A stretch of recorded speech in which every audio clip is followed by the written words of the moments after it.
Thank you, Mr. Chairman. Appreciate the recognition. And I rise in support of the Rush Amendment and opposition to the underlying bill. First of all, let us lament the fact that we are not considering on the floor today a jobs bill. Now, I understand that my friend from Kentucky believes this affects jobs. He may well be right. But it doesn't affect jobs in the short term. In fact, as the gentleman knows, one of these regulations that's the subject of legislation this week has been stayed until next year.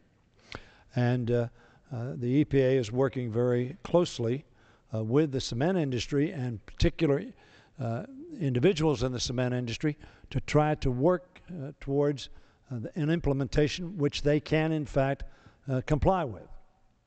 What is lamentable, however, and the gentleman from Kentucky mentioned it, that somehow, and he pointed that the senators don't agree with the president's jobs bill. In fact, the senators do agree with the jobs bill. They don't agree with how it's paid for. And so they have a different pay for. That, I suggest to you, is the legislative process. But what I tell my friend from Kentucky is that my friends in the Democratic side in the Senate and the Democrats in the House both agree on we ought to be considering jobs legislation. We ought to have every day on this floor, 5 days a week, legislation trying to get Americans back to work. Millions of Americans who can't find jobs, who can't support their families, who psychologically are being damaged daily by their inability to have a job. That's what we ought to be doing.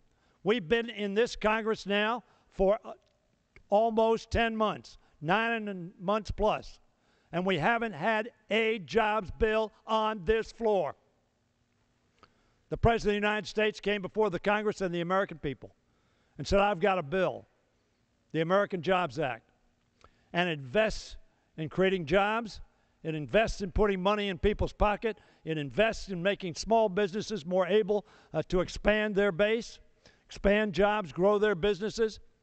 It invests in making sure that our schools are appropriate for our kids. It invests in making sure that 240,000 teachers stay on the job educating our kids so that when they get out of school, they can get a job.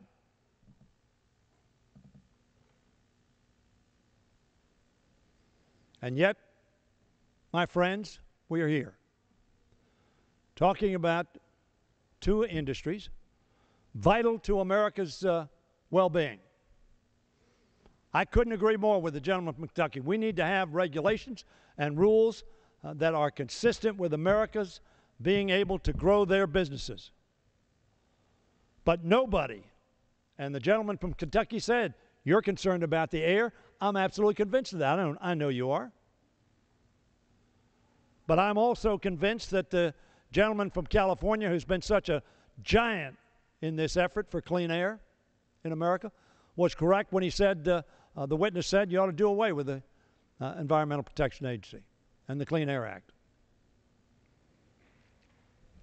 I have a granddaughter who has asthma. Now, luckily, we have an intervention that she puffs on every morning and every evening that helps her. But throughout the rest of the day, she puffs on the air in our country, in our state, and in our county.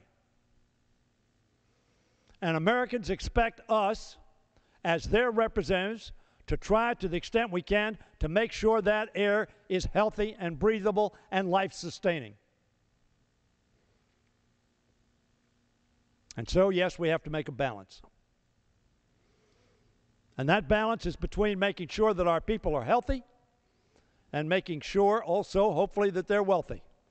Not wealthy in the sense of being rich, but wealthy in the terms of having a job, having a self-respect of a job and the ability to support themselves and their families. We ought to be considering a jobs bill. I know you say these regulatory bills are jobs bills, but I want to call your attention to an article written by somebody who you may know, Mr. Bruce Bartlett. As you know, Mr. Bruce Bartlett was in the Reagan and George H.W. Bush administrations and served on the staffs of Representative Jack Kemp and Ron Paul.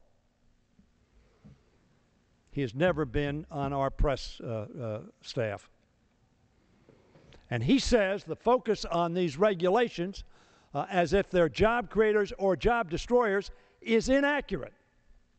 That does not mean we shouldn't pay attention to them. We should.